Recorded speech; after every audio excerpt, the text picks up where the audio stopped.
Salam, Bapak Ibu, saudara-saudara yang diberkati Tuhan.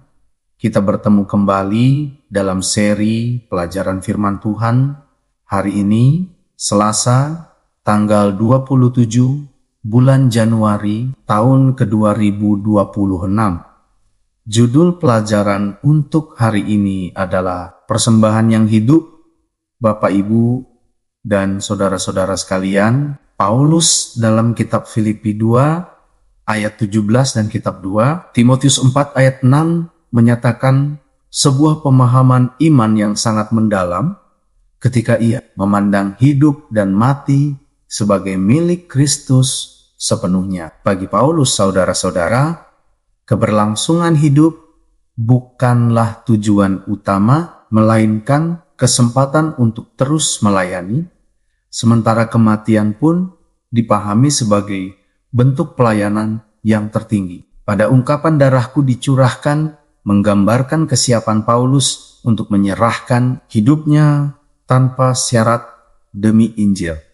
Sikap ini, Bapak Ibu, menunjukkan bahwa iman Kristen sejati tidak berpusat pada kenyamanan diri, melainkan pada kesetiaan total kepada kehendak Allah. Pandangan ini, saudara-saudara, sejalan dengan kitab Roma 12 ayat 1 dan 2 yang menegaskan bahwa hidup orang percaya adalah persembahan yang hidup, kudus dan berkenan kepada Allah. Bapak Ibu yang terkasih, gambaran persembahan curahan berakar kuat dalam tradisi ibadah Perjanjian Lama, di mana cairan yang berharga dicurahkan sepenuhnya sebagai simbol penyerahan total kepada Tuhan. Secara manusiawi, tindakan ini tampak seperti pemborosan karena sesuatu yang bernilai tinggi tidak disimpan atau dimanfaatkan kembali. Namun dalam perspektif iman Bapak Ibu, justru disitulah makna penyembahan yang sejati dinyatakan, yaitu memberi tanpa perhitungan dan tanpa sisa. Tindakan Maria yang mencurahkan minyak narwastu yang sangat mahal kepada Yesus mencerminkan semangat pengabdian yang sama. Semua gambaran ini, Bapak Ibu, akhirnya menunjuk kepada pengorbanan Kristus yang tak terbatas bagi keselamatan manusia.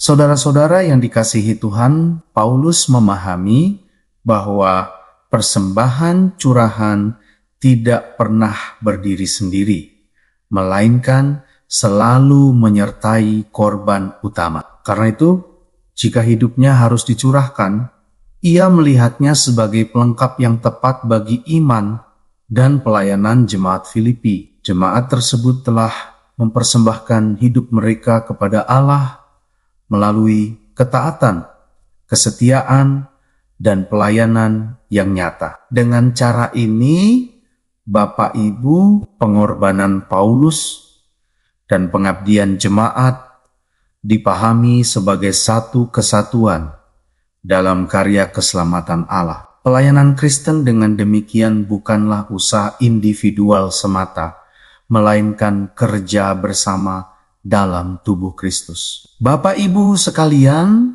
kehidupan orang-orang Kristen mula-mula memberikan contoh konkret tentang apa artinya menjadi persembahan yang hidup. Mereka tidak membatasi iman pada ruang ibadah, tetapi membawanya ke dalam rumah, lingkungan, dan relasi sehari-hari. Injil diberitakan dari rumah ke rumah, kitab suci dipelajari bersama, dan iman dipertanggungjawabkan secara rasional serta Alkitabiah. Semua itu, saudara-saudara, dilakukan di tengah risiko penolakan dan penganiayaan yang nyata. Namun, justru melalui pengorbanan inilah Injil bertumbuh dan menjangkau banyak orang. Bapak Ibu sekalian, semangat pengabdian yang sama juga terlihat dalam kehidupan para perintis Advent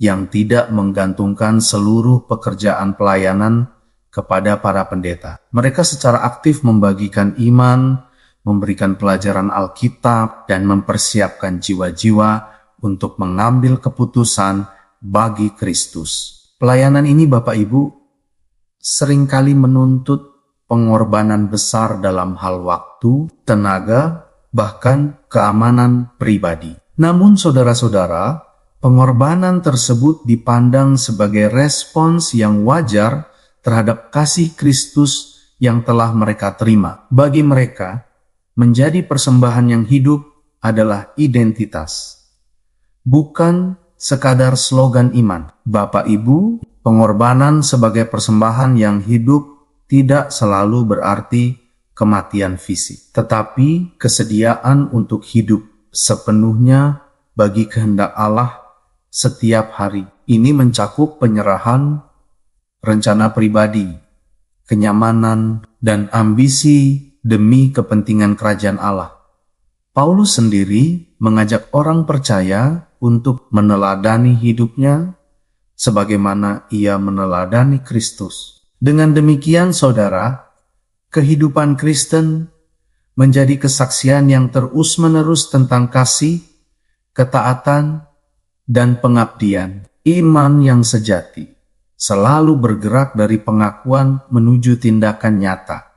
Bapak Ibu sekalian, saudara-saudara, sebagai kesimpulan untuk pelajaran hari ini, bahwa menjadi persembahan yang hidup berarti menyerahkan hidup secara sadar, sukarela, dan berkelanjutan kepada Allah. Pertanyaan penting bagi setiap orang percaya bukan sekadar apakah ia beriman, melainkan seberapa jauh ia rela dicurahkan demi Injil. Pengorbanan pribadi menjadi ukuran kedalaman komitmen rohani seseorang. Bapak Ibu sekalian, hidup yang dipersembahkan sepenuhnya kepada Kristus tidak akan sia-sia, melainkan menghasilkan dampak kekal. Ketika kita hidup sebagai persembahan yang hidup, hidup kita sendiri menjadi alat kemuliaan Allah bagi dunia. Bapak, Ibu, dan saudara-saudara yang diberkati Tuhan, demikianlah pelajaran firman Tuhan untuk hari ini. Terima kasih sudah turut belajar bersama-sama dengan kami. Sampai bertemu kembali pada pelajaran-pelajaran berikutnya. Tuhan memberkati kita semuanya.